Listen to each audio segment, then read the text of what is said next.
私らしく。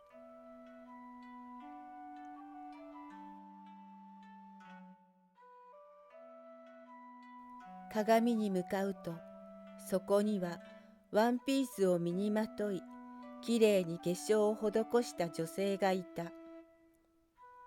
女性は鏡に向かってこう言って笑みを浮かべた。はじめまして、私。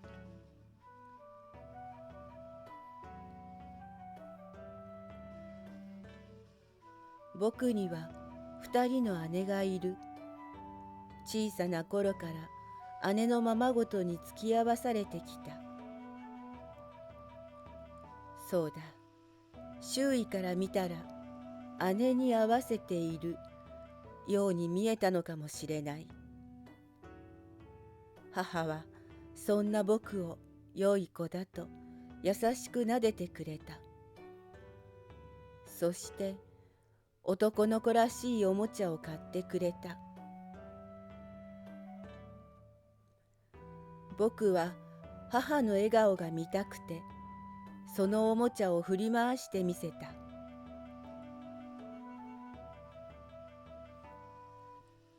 小学校に入ると友達が増えた。幼稚園時代の友達のほかに、よその幼稚園から来た子がいるからだ。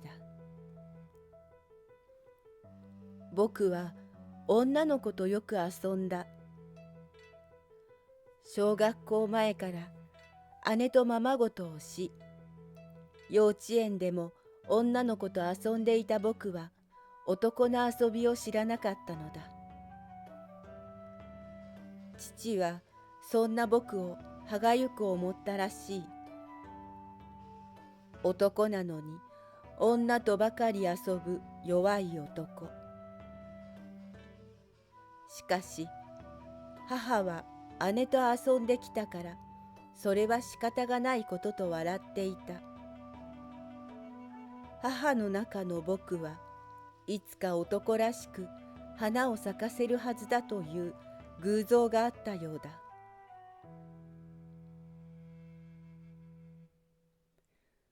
小学校も4年生となり、どの子も男らしく成長しだす頃、僕はいつまでもメソメソとことあるごとに泣いていた。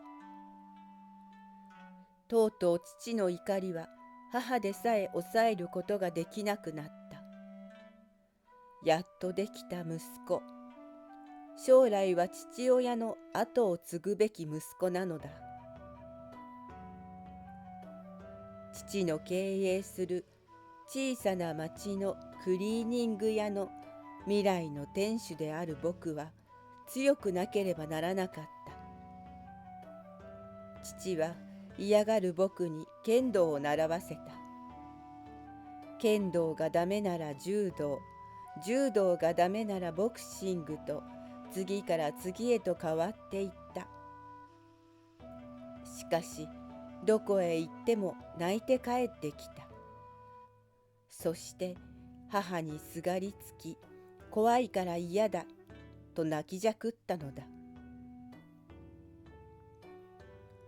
武術の習い事は僕の精神をボロボロにしてくれた。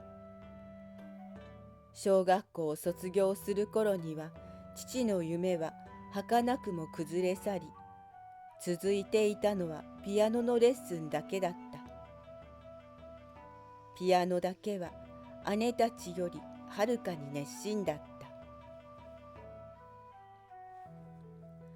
中学校に入り、少女たちは胸が膨らみ、多くの少年たちは太い声へと変化し始めていた。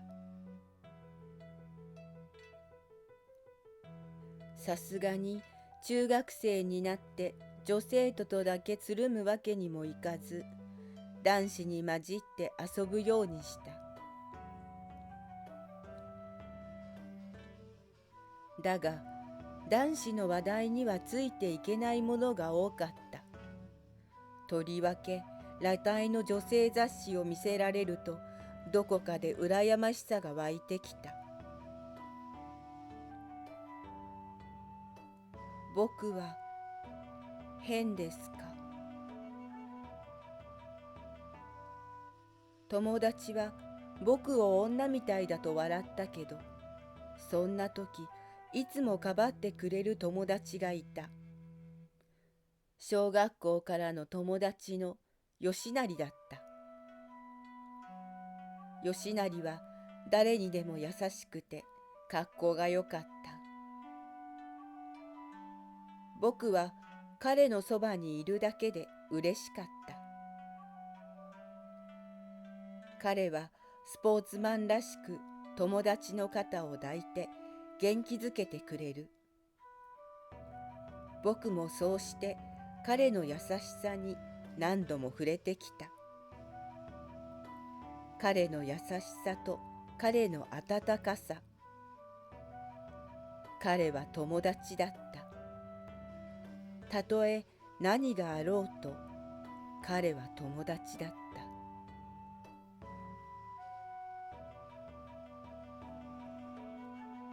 た。ある時、彼から好きな人ができたと聞いた。心臓が飛び出しそうなほど驚いた。もちろん好きな人は女性で、彼は僕に恋愛の橋渡しを頼んできたのだ。泣きたい気持ちを抑えて、僕は彼女に吉成の気持ちを伝えた。すごくいいやつだよ。だから彼を大事にしてあげてほしいんだ。間もなく二人は付き合いだした。僕の心はズタズタに傷ついていた。この気持ちは友達だから。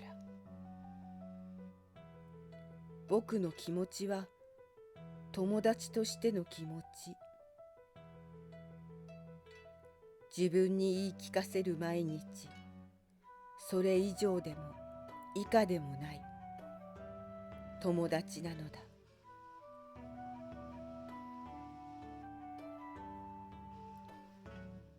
高校に入ると男子は男へと変わっていった。女子は女性らしく変わっていった。筋肉自慢をする男子がいたり、女子に目が行き離れない者もいた。女子はどんどんきれいになり、さなぎが蝶になるように美しくなりだしていた。自分だけが何も変わらない。ただ筋肉がつくことを嫌った。声が太くなることが嫌だった。喉仏が出てくることに恐怖した。できることなら女生徒の中に入って芸能人の話や好きな人の話に花を咲かせたかった。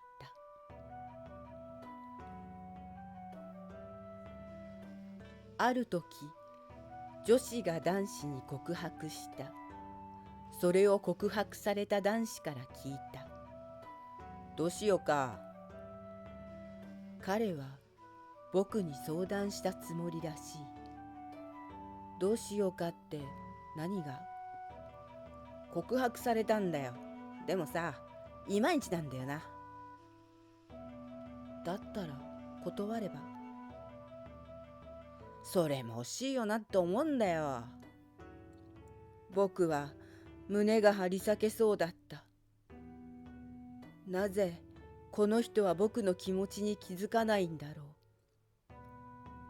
これほど好きなのに、どうして僕にこんな話をするんだろう。いつの間にかそんな気持ちが湧いていた。そして気がついた。僕は男の人が好きなんだ。気がつきたくなかった。いや、気づいていたのかもしれない。気づきながらも、どこかで男でいなければならない現実を無視できずにいた。僕の苦しみが始まった。僕は男です。必死に自分を騙した。家に帰って姉の部屋に入り、何も考えられぬまま姉の化粧品を手にする。震える手で口紅を塗る。気がつけば真っ赤な唇が笑っていた。そんな自分が怖くて痛くなるまで唇をティッシュでこすった。姉の履いているスカートがきれいで自分も履きたいと思った。誰もいない昼間、スカートを履いて鏡に映した。そこには幸せそうに頬を染める僕がいた。僕は壊れていきそうな自分におののき涙した。僕は男です。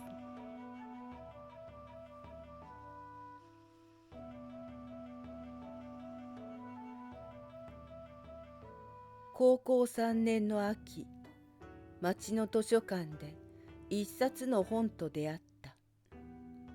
それは自分と同じように男でありながら、心の中には女性の自分がいる。両親からは男らしくと育てられたが、どうしても自分を偽ることができなくなったというものだった。男性として生まれながら女性の心を持った男性。性同一性障害。僕はその本と出会ってから多くの本を読み漁った。そこには僕と同じ苦しみを乗り越えた人たちの赤裸々な日々が綴られていた。苦しんでいるのは僕だけじゃない。けれど現実は何も変わらない。父はたった一人の息子に男らしく育てと願っている。母は優しい男の子として自分を見ている。優しい両親を裏切ることはできなかった。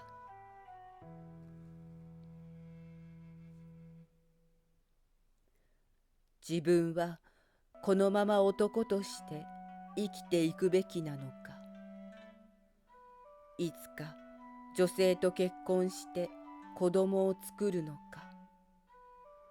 そうやって女性を愛せないまま結婚して相手を幸せにできるのか。自分は幸せになれるのか。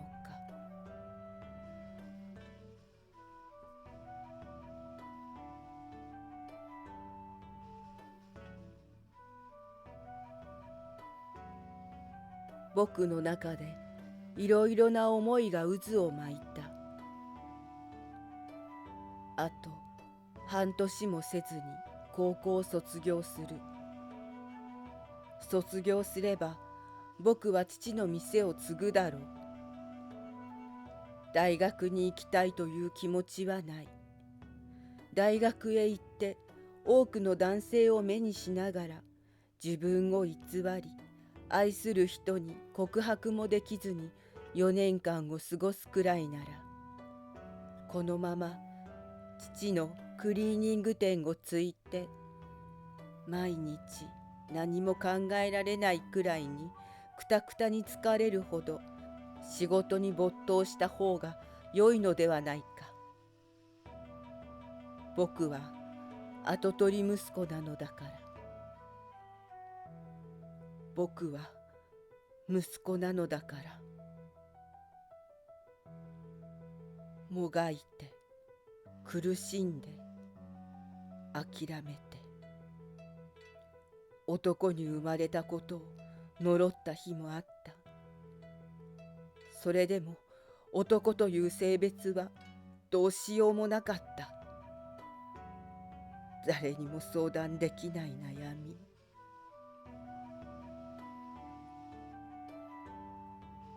自分をごまかしたまま生きていけますか。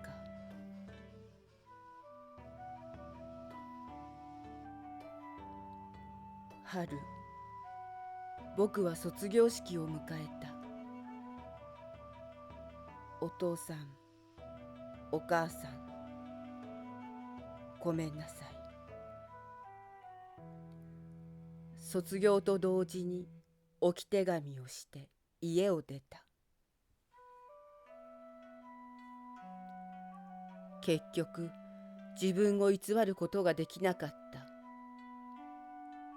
偽り続けることで幸せになれるはずはなかった。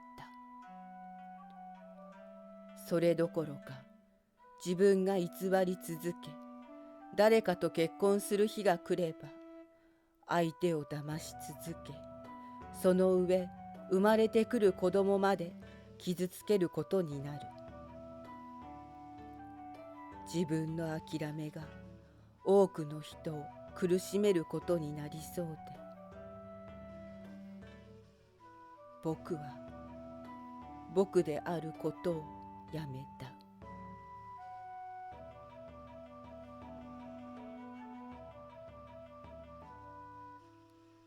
男でありながら女の心を持つ男は、男の体を持つ女として社会で生きていくことを選んだ。そうなの、わかるわ。今、私の前には同じ境遇の男性が女性として生きている。きらびやかな夜のステージでお酒と笑いに悲しみを隠して涙で全てを流している。私もさ、親からえらいこと怒られて頭きて家出したのよ。そう話してくれるのは晴美姉さんだ。あの日、家を飛び出し行くあてもなくネオン街を歩いているところで、きれいに化粧をした姉さんに出会ったのだった。よほどしょぼくれて見えたらしく、その場で店に連れてこられた。怖くなかったかといえば嘘になるが、頼る者がいないのだから運を天に任せるしかなかった。その時の出会いのおかげで僕はエミと名を変えて仕事をしている。そんな僕の気持ちを理解してくれるのは晴美姉さんだけではなく、店のすべての人たちだった。皆同じように苦しみを乗り越えてきたのだ。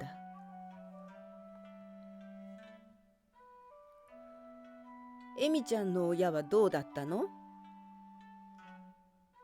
思い返してみれば、自分の気持ちをはっきりと伝えたことはなかった。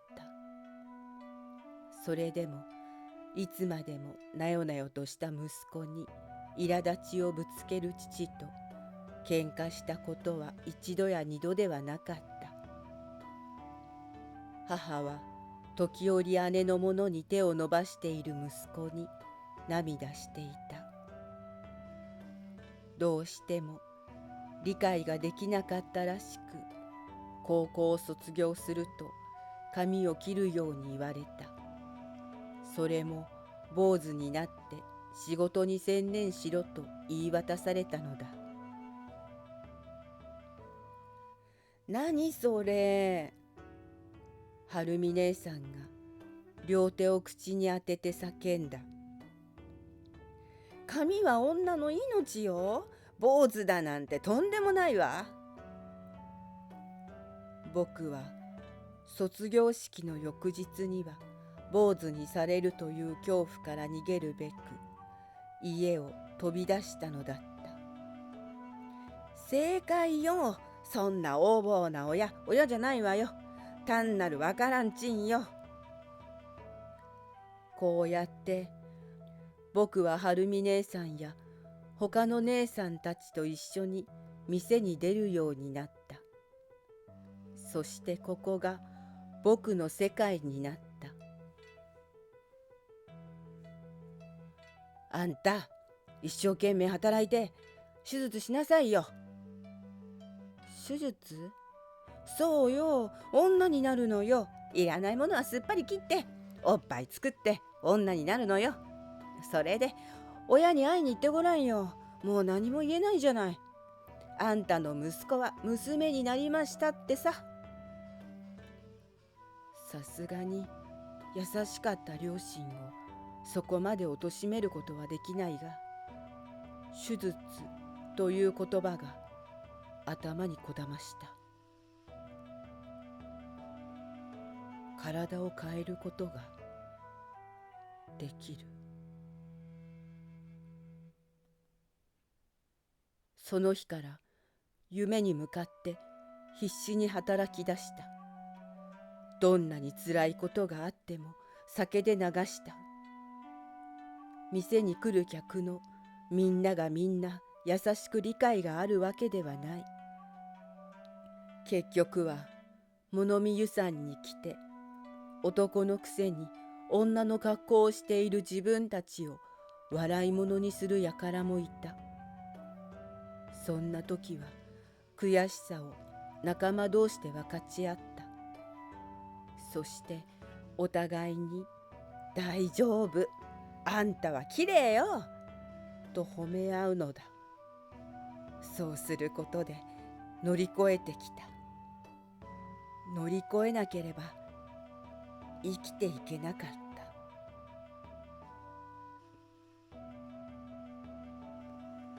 た。ある日の休日に携帯が鳴った。ディスプレイに出た名前は姉からだった。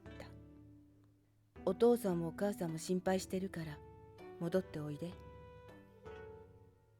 家を飛び出して1年が過ぎようとしていた。あら、いいお姉ちゃんがいるじゃない。あんたを心配してくれてるのね。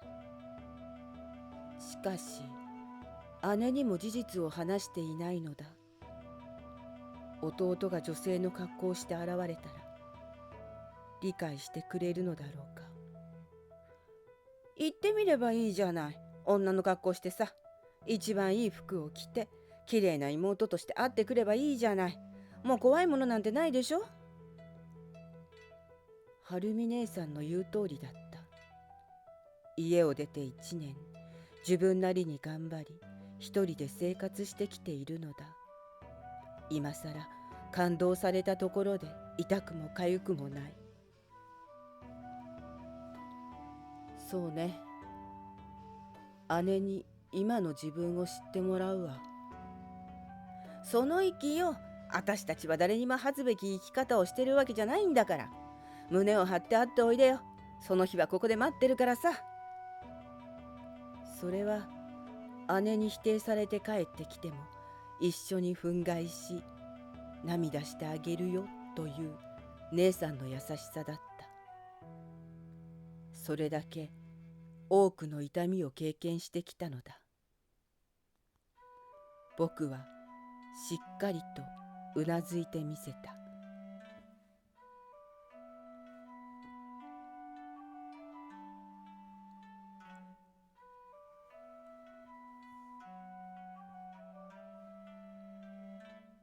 待ち合わせの場所には水色の花柄のワンピースを着ていった。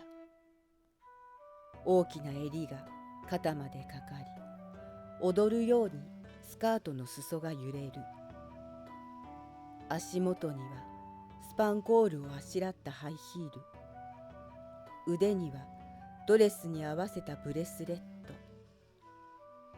首元を飾るのは花をデザインしたネックレスだ。どこから見ても女性そのものの自分。こんな僕を姉はどう見るのだろう。高鳴る心臓を抑えるように右手で胸を押さえた。約束の時間より少し遅れていったのは、僕の姿を姉がどんな顔で見るのかを確認したかったからだ。窓に面したテーブルで時計を気にしている姉の姿が目に映った。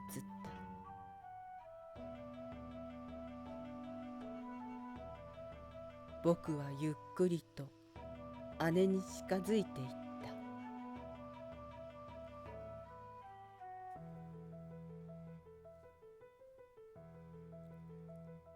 久しぶりだね。僕は今までと同じ声で姉に話しかけた。姉はいぶかるように顔を上げた。あなたはどなたかしら？声は弟だが見た目は女性だ。驚くのも無理はない。僕だよ、姉ちゃんの弟。姉の目の前に座ってじっと視線を投げる。姉は弟のはずの僕をじっと見つめていた。それはどうリアクションしたらいいのか必死に考えているようだった。いいよ、思ったこと言って。覚悟はできている。男として生まれながら女性の服を着て化粧をしているんだ。普通に考えたら受け入れられるはずはない。でも僕は今までの僕じゃない。僕はもう一人で生きていけるんだ。思ったことって、じゃあ聞くけど、心なしか姉の声が震えて聞こえた。うん、いいよ。率直にどうぞ。率直にね。なんで？それ以上言葉が続かなかった。どう聞いたらいいのか困っているようだった。姉は僕が小さい頃から優しかった。できるだけ言葉を選んで話していたように思う。そして今も言葉を選ぼうとして探しきれなかったよう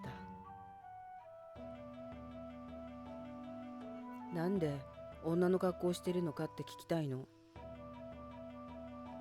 そうね。聞いてよければ。姉はコップに手を伸ばした。姉ちゃん、性同一障害って知ってる？知ってるよ。それが僕の病気。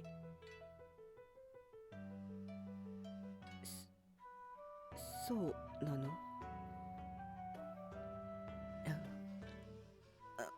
とりあえず趣味じゃなくてよかったわ。必死に笑顔を作る姉。しかしその笑顔はぎこちなかった。無理しなくていいよ。急に弟が妹になったら誰だってびっくりするよね。びっくりはするけど、病気なら。ずっと苦しんできたんだね。注文を取りにウェイトレスがやってきた。僕はにっこりと微笑んでアイスティーを頼んだ。ウェイトレスは静かに頭を下げてその場を退いた。誰もこうちゃんを男だとは思わないわね。こうちゃん、久しぶりに聞く名前だ。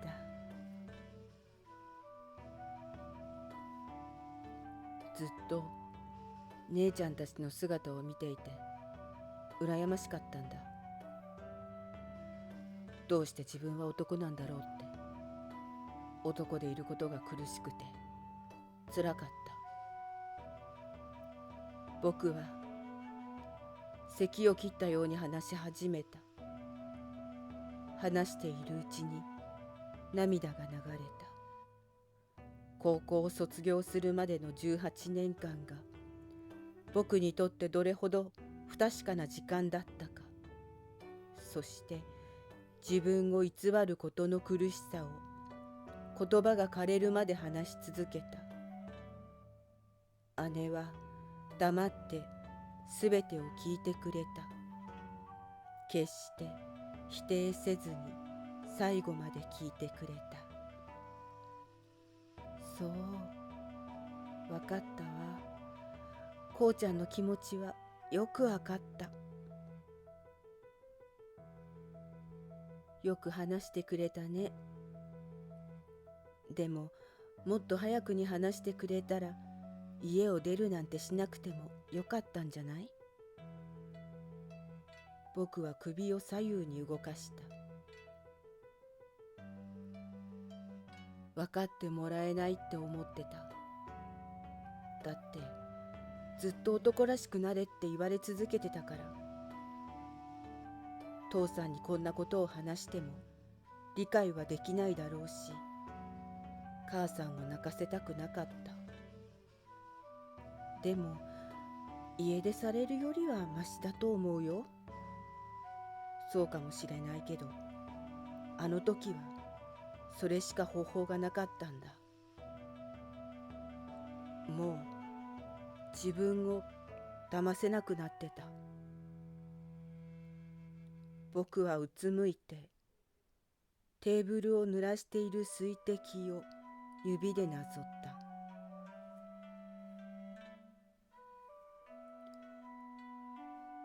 た。わかった。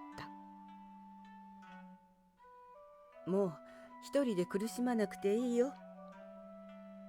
姉はしっかりした声で僕に言った。お父さんとお母さんには私から話すから。でも理解してくれないよ。理解するまでには時間が必要だと思う。でもね、リカ子もいるから。リカ子というのは僕のすぐ上の姉だ。小さい頃からちょっとずれている姉だった。そのリカ子が僕とのことにどう加勢してくれるというのだろう。あの子は変わってるから、きっとこうちゃんの病気のこともすんなり受け入れられると思うの。だからリカ子を一緒に味方につけるわ。まるで小さかった頃の作戦ごっこだ。姉はいたずらっ子のように V サインを僕に見せた。それにしてもリカ子という姉は確かに変わっているが、こういう時に理解者になってくれるとは限らない。僕はそう思う。あら、リカ子は変わってるだけじゃなくて、こうちゃんのことを心配してるのよ。本当は今日も一緒に来るって言ってたんだけど、仕事があるから来れなかったの。きっと残念がるわね。こうちゃんのきれいになった姿を見れなくて。そう言うと、携帯を僕に向けシャッターを切った。きっとお父さんとお母さんを納得させるから。そしたら必ず帰ってくるのよ。いいわね。僕は胸が熱くなるのを感じていた。でも僕には夢がある。この体を手術して女性の体を手に入れるという大きな夢があるんだ。それにはお金が必要なんだ。なるほどね。その手術は保険が効きそうもないわね。確かに大金だけど、それはひとまず置いて考えようよ。一人で背負わないで。姉は今度は自然な笑顔を僕に向けてくれた。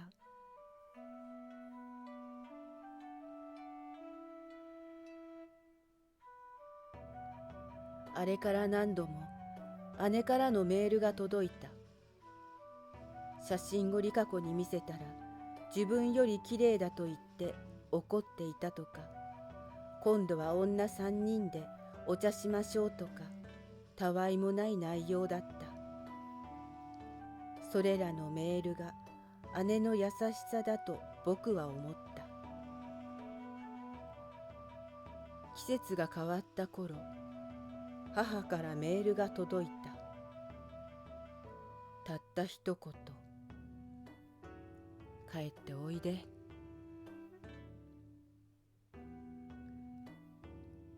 ちょうど部屋で仕事へ行く支度をしている時だった。メールを読んで、たった一言なのに母のぬくもりを感じた。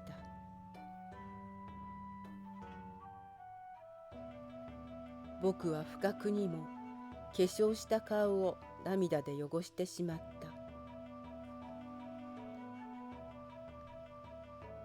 帰りたい、帰りたいけど、母は僕の本当の姿を知っているのだろうか。息子だと信じていた僕が女の姿になっていることを理解できるのだろうか。泣いているとまたしてもメールが届いた。今度は姉からだった。こうちゃん、みんな待ってるから帰っておいで。お父さんもお母さんも待ってるから。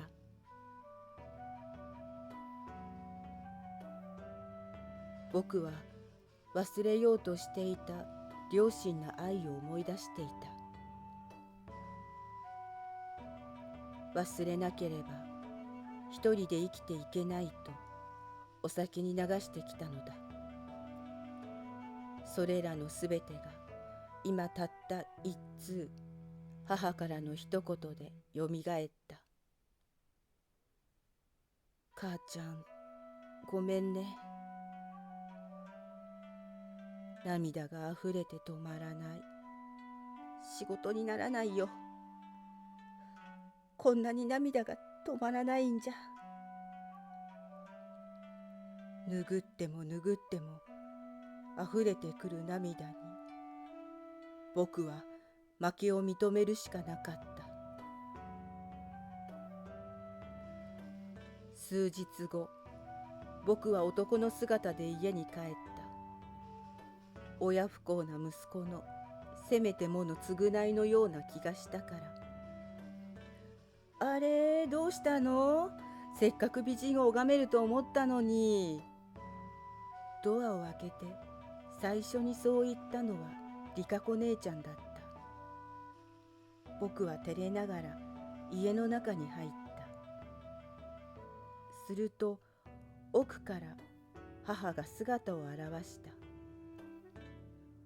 おかえり、こうちゃん。母は僕の姿を見ると嬉しそうにしたが、すぐに顔をくしゃくしゃにすると涙を流した。奥に入り、父の困った顔に出くわした。息子の姿で帰ってきたが、実際は女の心を持っている。どう接していいのかわからないのだろう。父ちゃん、母ちゃん、ごめんなさい。おかえり。父はそれだけ言うと、封筒を僕の目の前に出し、庭に出て行った。お父さんたらこれじゃわからないじゃない。ねえ。姉が笑って僕に言った。一体何のことなのか、まるでわからない僕は困ってしまった。こうちゃんの手術費用だよ。どのくらいかかるかわからないけど、とりあえずね。足りなかったら私もリカ子も応援するから。僕はやっと封筒の意味がわかった。これほど親不孝をしたのに、父は大金を僕にかけてくれるというのか。僕は申し訳なくて肩を震わして泣いた。こうちゃん、ごめんね。一人で苦しんでごめんね。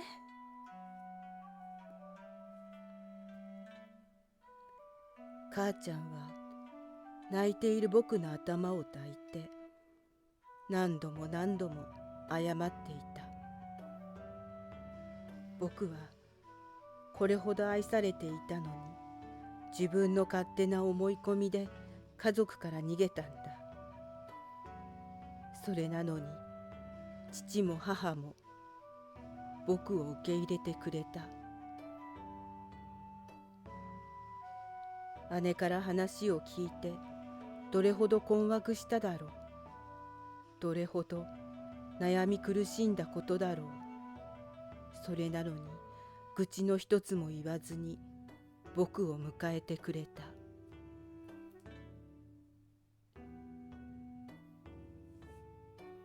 そして今、私は鏡の前で自分を偽ることなく笑っている。心から自分が女性でいられることに感謝しながら。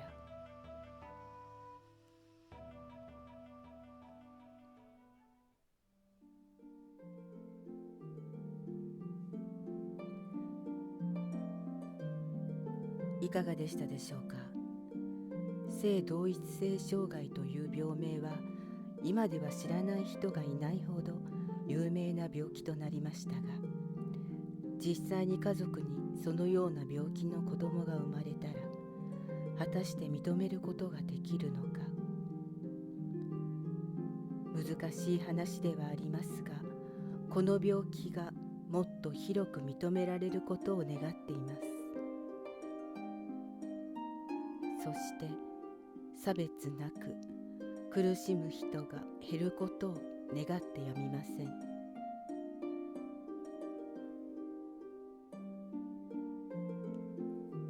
最後までご視聴ありがとうございました。